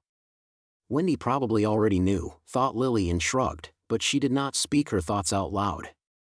She had intended to return her bedroom to continue her observation of the tiny worms after the incident, and the castle was on the way back. Mystery Moon? When they were about to walk toward the castle, they noticed that Mystery Moon was still riveted to the floor. "Ah. I'm coming." She shook her head clear of any distractions and went to keep pace with the others. "Are you all right?" Evelyn asked as she touched Mystery Moon's head. "I'm fine." Mystery Moon replied under her breath, looking quite different from the excited version of her when she first arrived. Such an odd girl. Lily could not help thinking. Lily twitched her mouth and then took Mystery Moon's hand, through which she injected a magic parent worm into her body. Although the fool should not be infected with a cold, what if she was? They traveled back to the witch building via the magic ark and immediately reported to an angry Wendy, who, as they had expected, scolded them. There was no need for you girls to investigate the matter. Sylvie noticed the magic reaction in school when she was in the castle and has since learned everything after questioning the people there. Wendy knocked every witch's forehead with her hand. Sneaking through the police perimeter and entering a potentially dangerous place, you are spending too much time with lightning. Do you want to be confined to the classroom and take 3 practice tests like her? Everyone's faces changed as they heard Wendy's words. They shook their heads immediately. "Ah, I almost forgot." Evelyn suddenly clapped her hands and said, "I have to check the tavern stock before dinner. I also have a problem to consult Isabella about." Margie bowed deeply. "I'll leave first." "Me too." Vanilla hurriedly followed her out. Amy stayed for a while, still failing to come up with a reasonable excuse, and ended up being dragged out of the office by Summer. Lily sighed at the sight. "Do you really think you could escape from punishment if Wendy really intended to penalize you? It's not even a bad thing to spend a night finishing 3 practice tests to review what we have learned." After Lily pushed Mystery Moon's head forward so they could apologize with a bow, they left for their bedroom. "Now can you tell me what happened?" After the door of their bedroom was closed, Lily rolled her eyes at her roommate, who looked very sad. "Are you acting like that to gain my sympathy?" "Lily." Mystery Moon sniffed. "The new witch can let out electricity." "What is the issue then?" "Electricity is magnetism and magnetism is electricity. In other words, I can be her and she can be me," she said worriedly. "What if her power is stronger than mine and His Majesty no longer needs me?" Pfft. Lily almost choked on her saliva. "Why would you say that? Even if both of you have the same ability, His Majesty will never deliberately kick someone to the side to be used. But He'll always compare. But you are never the same." As Lily said that, she was suddenly stunned. Never the same? The words resounded in her mind. Then she asked, "Wait, what did you say before?" "Electricity is magnetism." After that, she can be me. That's it." Lily felt a light bulb turn on in her head as a new idea emerged in her mind. No longer caring about Mystery Moon, she ran to the desk, picked up a drop of water from a cup, laid it under the microscope, and started to adjust the focal length intently. "What do you mean by that?" Mystery Moon protested. "Hey, can't you comfort me for a little longer? Leave me alone." Lily waved. "If you don't want to be overlooked, start to study more attentively from now on. By doing so, you may have some hope." There was always a difference when comparing things. She had drawn and compared many pictures for her target worms and created parent worms based on the pictures and compared the results. However, no matter how hard she had tried, she had still failed to create a replica of the target worm. This was because she could never draw out every detail of a target worm based on her observation. Once the microscope was adjusted or a target worm moved, she would get a very different picture. A parent worm created by her based on this kind of observation would never be exactly the same as the original. If she wanted to turn a parent worm into a particular worm, the two should first become the same thing. Lily soon set a goal. A transparent worm looked like a rotten grape. They were very common in water and were often chosen as her test subjects. She gently touched the slide and summoned a magic parent worm that was invisible to the naked eye. She first restrained the parent worm's urge to assimilate the worms around it and then slowly moved its tentacles toward the transparent worm. When the two worms stuck together, the parent worm started penetrating into the target worm until its whole body turned a light purple. Now the parent worm was the target worm and the target worm was the parent worm. When she let go of the restriction on the parent worm's assimilation power, for the first time, she saw the parent worm did not return to its original state as it usually did. Instead, it swam in the form of the transparent worm. As time went on, the worms around it were all transformed into transparent worms as well, and soon enough, the transformation spread throughout the entire droplet. 7 or 8 minutes later, she could no longer find any other tiny worms except the transparent worms.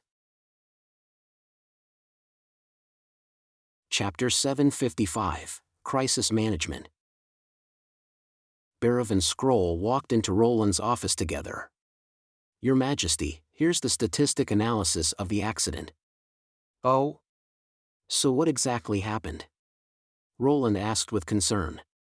"Fortunately, no one was killed in the accident. 6 students were injured. 3 got fractures as they were escaping from the classroom.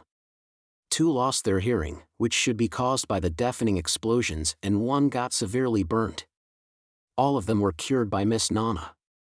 Roland felt relieved after hearing City Hall director's report.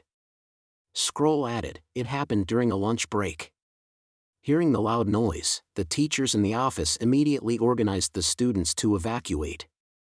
Ferlin Eltek told them that it was the First Army on maneuver and that the soldiers were simulating a counterattack against enemies attacking the school. He ordered the students to calm down and act in coordination. By doing so, he successfully controlled the panicked students except those in Class 6. That class witnessed the awakening of the witch, and all the injured students mentioned by Befriends were in this class. Roland praised Ferlin at once. He's indeed morning light. To take advantage of the prestigious First Army as a way to restore the order and calm down the students. What he did significantly reduced the impact of the accident. As long as we take some proper remedial measures afterward, most people won't think that the awakening of a witch may be a dangerous thing.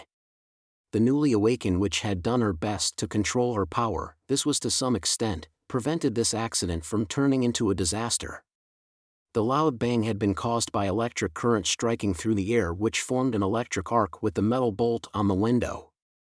Similar to a thunder, it was something very loud but not extremely destructive. Agatha had quickly come to the school after the accident. Naturally adept at fighting fires, she had frozen the source of the fire in several minutes to save the main teaching building. Despite that, Roland still considered replacing the old teaching buildings with modernized concrete in case similar accidents happened again. Befriends asked, "Your Majesty, what remedial measures are we going to take?" Roland tapped on his desk and asked, "Do you have any ideas?" The City Hall chief thought for a moment and answered, "We have to notice 2 points in this accident. The first one is the reason behind the students' fight. Based on our investigation, this conflict was caused by a quarrel between some kids from the Southern Territory and Eastern region. They were fighting about whether the Eastern region was the home of the rebel king, as Valencia was Timothy's domain. This area hasn't surrendered to you, so probably not willing to talk too much about the infighting of the royal family." Befriends paused for a moment before he finished his sentence and then continued. "The kids could never know these kinds of things unless their parents were talking about them at home. To avoid such disputes, we'd better punish the parents of those kids and ban any discussion about Timothy." "Well, you can go ahead with that. My second point is how to prevent a witch's awakening from causing harm to the public. My suggestion is that no matter what you decide to do about this accident in the end, we should make it a rule in law to avoid disputes." Without any comment, Roland gave Befriends a meaningful glance, excited about his improvement. These 2 years working as the chief of City Hall had indeed opened his eyes and helped him understand things in new ways. Now, he was not the assistant of the treasurer anymore and was able to dig out the root cause of a fight among students. However, Roland also noticed some limitations in Befriends' thoughts. Times were different now, as a strong central power had started to replace the feudal aristocratic order. With greatly increased power, City Hall had to shoulder greater responsibilities. Writing a decision of the king into the law could not guarantee that everyone would uphold it. Sometimes, when it went against most of the people, making it a law would even sow the seeds of rebellion. This hidden crisis would break out sooner or later and become a thorny problem. "What do you think?" Roland looked at Scroll. "Your Majesty, I've some different views. Now that most subjects of Neverwinter are from different places across Grey Castle, we're going to see various beliefs among them. If we ban all the disputes they have, the law will become too complex, bogging down City Hall management. I suggest we guide them to mediate and to know right from wrong. This approach may work better than the law in preventing this kind of disputes." Scroll paused to think for a moment and continued, "Regarding the second point mentioned by Befriends, I think you should ask Miss Agatha for suggestions, as Tequila must have rich experience in coping with these kinds of accidents caused by the awakening of witches." Roland picked up his teacup and slowly took a sip. He agreed with Scroll about guiding public opinion. As compared to a one-size-fits-all solution, namely the law, offering proper guidance to the people was a better choice and at the same time a very feasible plan. Unlike feuds fueled by nationalism in the world he had lived before, the disputes happening between these different regions were much simpler. Having never been infected by any form of nationalist sentiment, the human beings in this world would easily accept the propaganda that all the people in Grey Castle and in the other kingdoms were the same. Thinking about this, he decided to deal with the students involved in the fight leniently. He also planned to write this view into teaching materials to tell all his subjects that all of us were the same kind, honest people, except for a small number of rebels with ulterior motives, and that innocent people should never be blamed for those rebels' sins. For him, the really difficult part was how to harmonize the witches' relationships with the common people. He wanted the witches to be well accepted and thought of as part of the people instead of being an isolated group. However, the witches were very different from common people, making it an arduous task which might last throughout the human history in this world. He could not think of a perfect solution to the problem at this moment. He decided to take it slow and follow Scroll's suggestion to learn from Tequila first. Fortunately, this accident hadn't turned into a disaster, so he could still easily deliver his policy of integrating witches with the people. With these thoughts in mind, Roland said, "Let's handle this dispute as an ordinary fight among students. The one who beat the girl and injured the witch with a chair must be verbally criticized and pay their medical expenses. The witch union will pay the medical expenses for the other wounded students in Class 6. City Hall needs to mend the teaching building as soon as possible to open the school again." "Yes, Your Majesty." Berev and Scroll replied simultaneously. "As for the remedial measures, let's do what Scroll suggested. Guide the people's opinions. I'll draft a plan for you later." He heaved a long sigh of relief. "By the way, that witch. Her name is Sharon, Your Majesty. Do you want to meet her?" Scroll asked. "No, let her have a good rest to recover for a few days. You can ask Wendy to see her and tell her the basic situation of the witch union." "I see." After Berev and Scroll left the office, Roland called Agatha and Phyllis next. Before taking a seat, Agatha said solemnly, "Your Majesty, I've got something to tell you. The awakenings of witches in Neverwinter doesn't seem quite right." Chapter 756, Magic Power Tide. Roland was startled. "Is there anything wrong?" After a little hesitation, Phyllis said, "Here's the thing. We heard that within the last year, only one witch awakened here. Is it true?" Roland took out a name list that was made by Wendy from his drawer. He could easily look up each witch's day of awakening and day of adulthood on it. It was prepared in the case that he would forget these important dates. After checking the list, he nodded and said, "Yes, 2 witches joined the witch union last year during months of demons. One is Paper, who awakened 3 years ago, the other one is Summer, who awakened last year on her day of adulthood." Phyllis knitted her eyebrows, saying, "That's not right, Your Majesty. How many people did Neverwinter have in the last year? 20,000 or 30,000? Roland could not help but feel proud when talking about the population growth. "Probably 50,000, and this year there are already over 100,000 people in the city. A city of over 100,000 people resembles Arietta in the early days. When we retreated from the Fertile Plains, Tequila only had 250,000 people. However, do you know how many witches awakened every year in those 2 cities?" Phyllis's voice turned deep. Even when the magic power tide touched the bottom, Arietta had at least 10 newly awakened witches every year. Tequila's number tripled that. Magic power tide touched the bottom? Agatha explained, "Yes. The magic power prevailing in this world has ups and downs like tides. 2 years after the arrival of the bloody moon is the peak of magic power. During this period of time, new witches will awaken every day. After the peak, the power will decline around the world. With the magic power at low tide, this period between 2 arrivals of the bloody moon will only see witches awaken during the months of demons." Roland had heard it from Agatha that more awakenings of the witches would happen when the magic power was strong. However, he had only known that the power would have a peak every year during the months of demons and never thought that it had several hundred-year cyclical fluctuations. He was surprised, saying, "But the 3rd battle of Divine Will is close." Phyllis looked worried, saying, "This is what we're worried about. Fearful beast of hell appeared, which means the bloody moon is about to come. During this period of time, the magic power should get stronger than usual, and it will, according to Celine's test results. Given this, lots of witches should awaken now.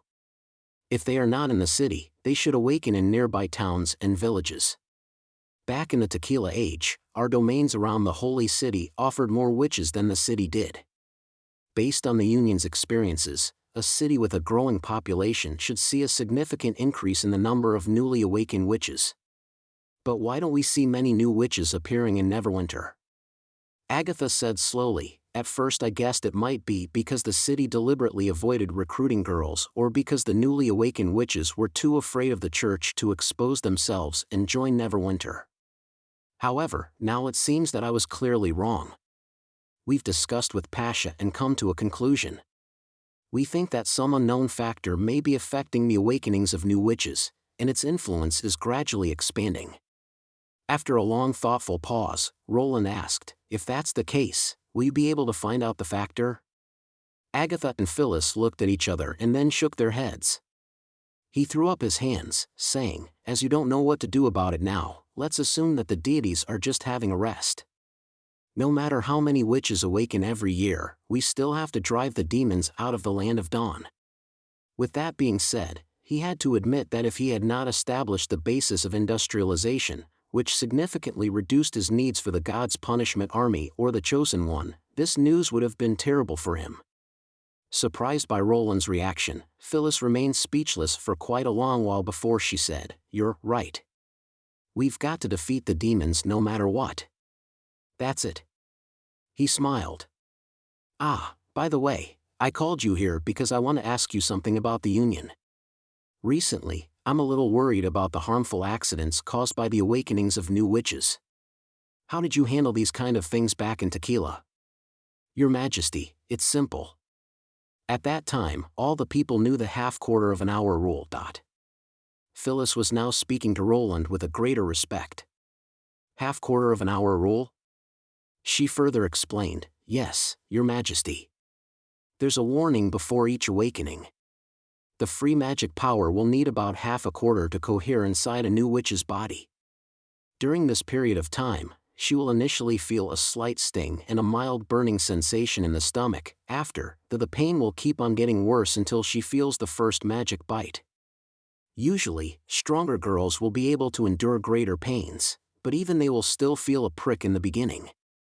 She paused for a moment and continued, "According to the half-quarter of an hour rule, when a new witch loudly announced that she was about to awaken, all the people nearby had to leave as soon as possible.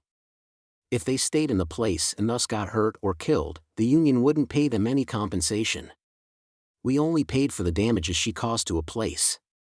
Hearing this, Roland thought to himself, this is indeed a nice solution, but it only works when everyone is very familiar with witches, especially young girls. They must learn when to announce their awakening instead of taking the sign as a common stomach ache.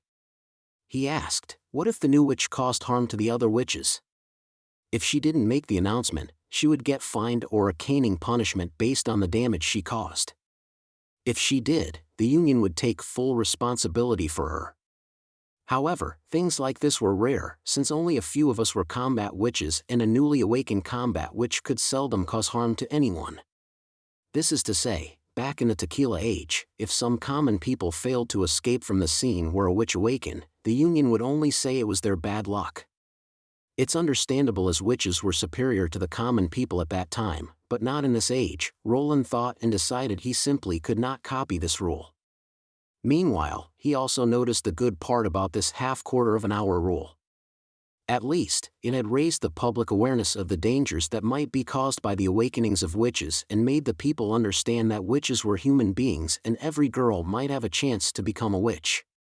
This rule reminded him of traffic signals in the world where he had lived before. Everybody knew red for stop, green for go, and had to follow this rule to prevent damage.